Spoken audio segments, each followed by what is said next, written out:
Merdeka, salam sebangsa dan setanah air. Bertemu kembali dalam channel Sejarah Perjuangan Anak Bangsa. Inilah kisah putra Betawi yang bernama Kain Bapa Kaya dalam menuntut kebebasan dan kemerdekaan dari kompeni dan tuan tanah.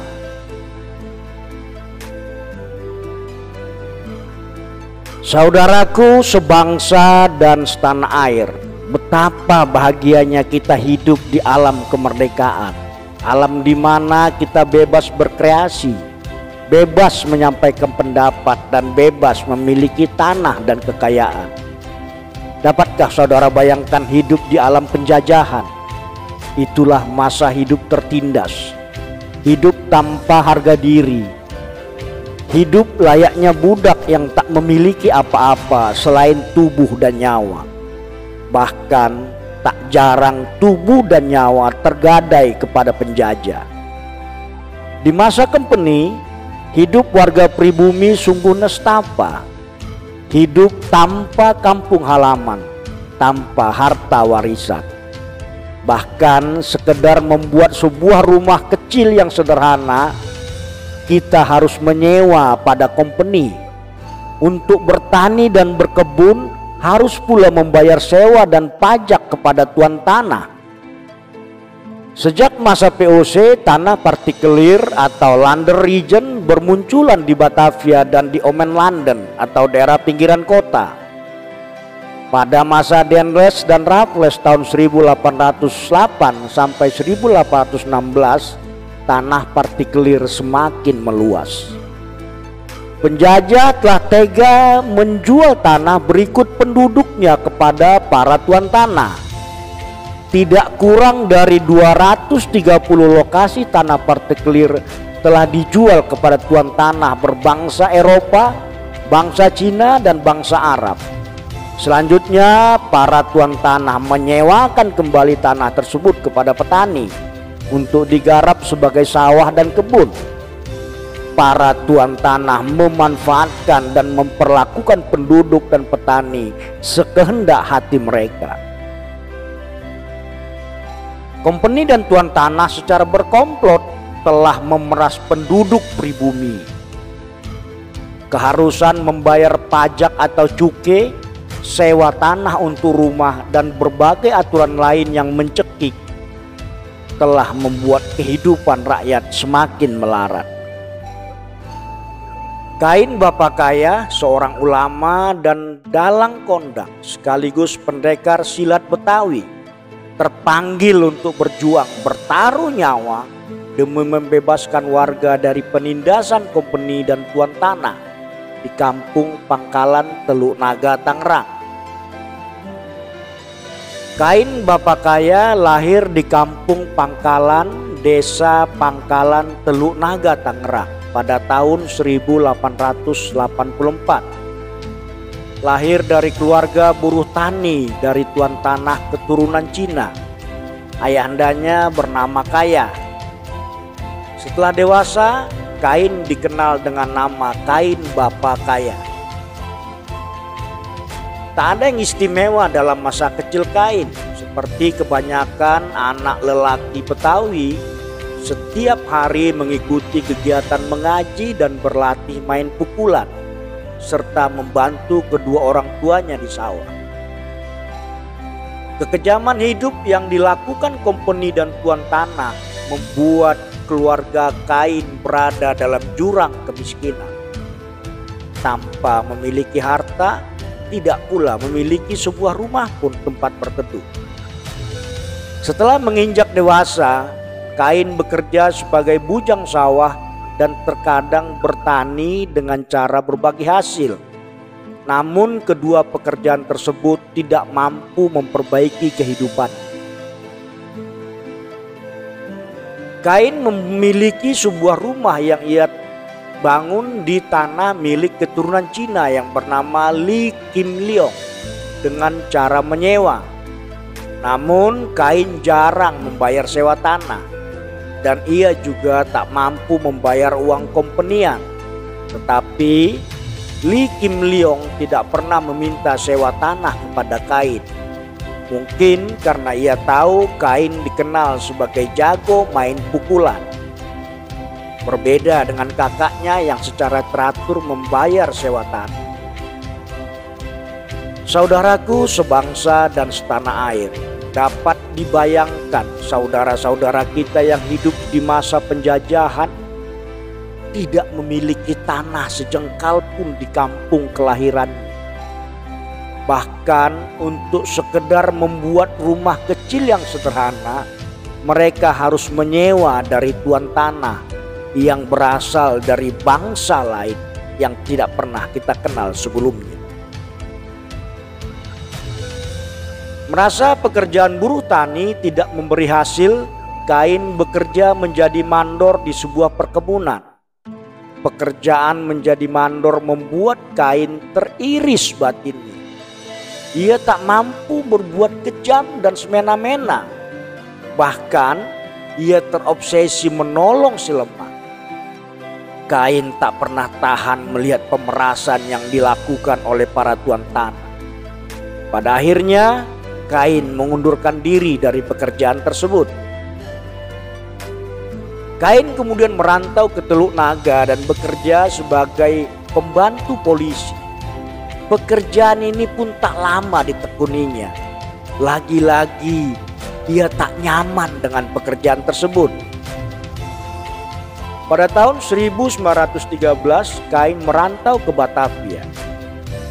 Bekerja sebagai opas seorang komisaris polisi. Lagi-lagi pekerjaan ini tak memberi kebahagiaan pada dirinya. Kembali ia mengundurkan diri. Setelah merasa cukup lama merantau dan memiliki banyak pengalaman serta pengetahuan, Kain kembali pulang ke desa Pangkalan, bekerja membantu seorang dalang di Mau. Merasa tertarik dengan dalang, Kain mulai belajar mendalang. Kemampuannya mendalang sangat baik. Akhirnya Kain dikenal dan sangat populer sebagai seorang dalang. Kain tak ingin nasibnya terpuruk sehingga ia senantiasa meningkatkan pengetahuannya, yang akhirnya mengantarkan Kain bertransformasi menjadi tokoh dengan paham nativisme. Kain belajar dan berguru kepada Sarin alias Bapak Cungo dari Cawang tentang ilmu kawedukan dan ilmu keselamatan. Kain juga berguru pada seorang kiai yang bernama Kiai Muhammad Santri di lereng Gunung Salak. Sang guru Kiai Muhammad Santri sangat mengagumi Kain dan menganggap Kain adalah jelmaan Pangeran Alibasa, sosok pembebas atau Ratu Adil. Menurut Kiai Muhammad Santri, Kain suatu saat pasti akan dapat mewujudkan gerakan merebut tanah yang dikuasai oleh para tuan tanah Tionghoa dan mengembalikannya kepada para petani. Pada tahun 1922, Kain kemudian menikah dengan janda Tionghoa yang kaya raya bernama Tan Teng Nio. Janda ini kemudian masuk Islam dan itu mencukupi kebutuhan materinya. Dengan semakin terkenalnya Kain dalam melakonkan wayang di berbagai tempat dan kondisi ekonomi istrinya yang sangat kaya, hasrat Kain untuk membantu kaum tertindas dan merebut kembali tanah leluhurnya semakin kuat. Dengan memanfaatkan pengetahuan keagamaan dan keahlian bercerita serta memanfaatkan popularitasnya, Kain mulai menanamkan pemikiran kepada teman-teman. Kain berusaha meyakinkan penduduk untuk merebut tanah Pangkalan dari tuan tanah dan mengembalikannya kepada penduduk.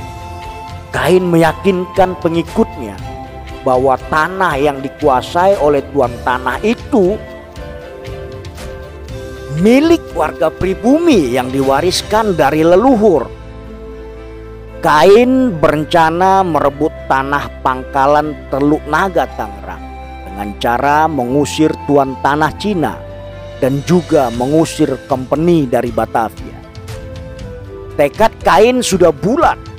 Dalam sebuah pertunjukan wayang di Parangkurat, Kain membawakan lakon Penggiring Sari dan Sokla Wijaya.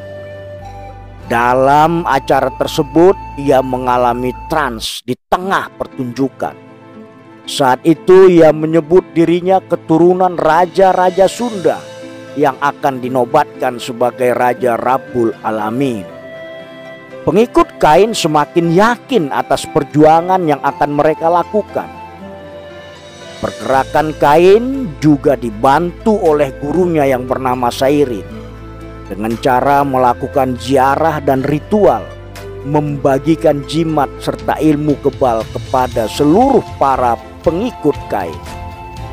Sairin meminta pada saat perjuangan para pengikut Kain untuk memakai kain putih dan menggunakan topi anyaman bambu.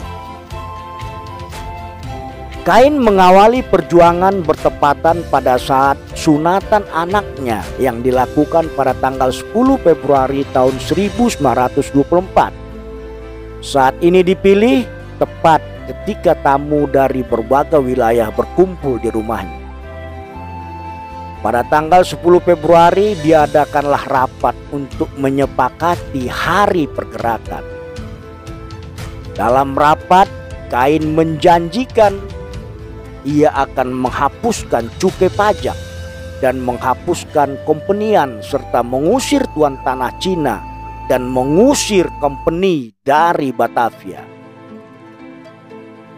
Tepat pada tanggal 19 Februari tahun 1924, Kain didukung 39 pengikutnya yang terdapat pula 4 orang diantaranya adalah wanita yang seluruhnya berpakaian serba putih dan menggunakan topi anyaman bambu, menyerang rumah tuan tanah dan kantor kongsi. Kain menghancurkan bangunan dan membakar arsip-arsip. Mereka menangkap tuan tanah Tionghoa. Bahkan seorang pemilik warung Tionghoa diancam dan seorang mandor Jawa juga diserang. Tuan tanah Cina dapat diusir. Kain kemudian melanjutkan gerakan ke Butenzof Bogor untuk meminta doa restu dari Prabu Siliwangi. Sebelum berangkat ke Butenzof Bogor, mereka terlebih dahulu singgah di rumah asisten Wedana Teluk Naga yang bernama Raden Tuwuh untuk memberitahukan tujuan mereka menyerang Batavia untuk mengusir kompeni dan mengusir tuan tanah. Asisten Wedana Tuwuh terkejut dengan niat Kain dan ia berusaha menghubungi pejabat kepolisian Belanda dan Marsose di Batavia. Tak lama kemudian pasukan Belanda dan asisten residen Van Helsdingen sampai di rumah Raden Tuwuh. Van Helsdingen berusaha membujuk Kain untuk menyerah, namun usaha itu gagal. Van Helsdingen diikuti polisi dan pasukan Marsose Belanda mengikuti gerakan Kain dan kelompoknya menuju Tangerang.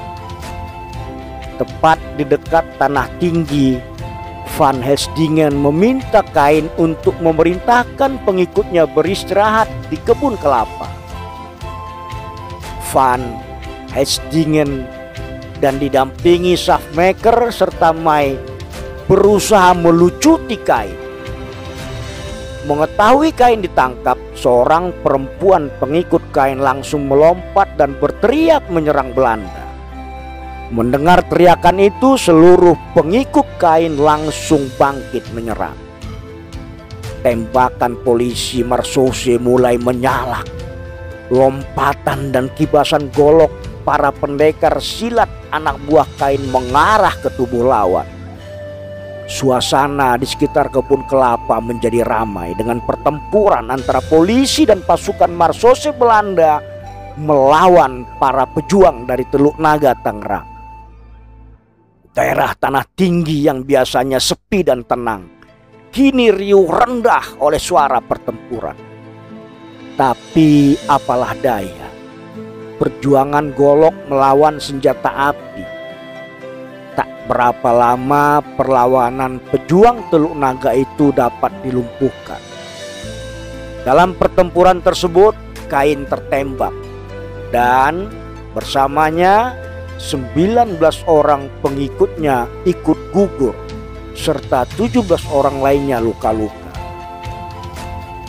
Dalam pertempuran itu pula Chefmaker tewas tertebas senjata tajam di punggung, serta seorang personil polisi lapangan yang bernama Darsono. Berita gugurnya Kain mengguncang masyarakat maupun pemerintah kolonial, sehingga sejumlah anggota Volkskrant mengecam keras aparat keamanan dalam rangka menyelesaikan masalah Kain. Demikian kisah perjuangan masyarakat Kampung Pangkalan, Teluk Naga, Tangerang dalam membebaskan diri dari tekanan keangkuhan tuan tanah dan kompeni Belanda. Kain bapak kaya yang hanya seorang putra petani biasa merasa bertanggung jawab membebaskan kampung halamannya dari kekejaman penjajah. Hanya saja perjuangan yang dilakukan tidak didukung oleh senjata yang seimbang, sehingga pergerakan Kain dan kelompoknya dapat dengan mudah digagalkan. Semoga niat baik dan perjuangan Kain bapak kaya dan pendukungnya mendapat tempat yang layak dan istimewa di sisi Allah Subhanahu wa Ta'ala. Sekali lagi, untuk saudaraku, ayo kita jaga dan rawat kemerdekaan yang telah diwariskan oleh para pendiri bangsa untuk kita semua. Terima kasih.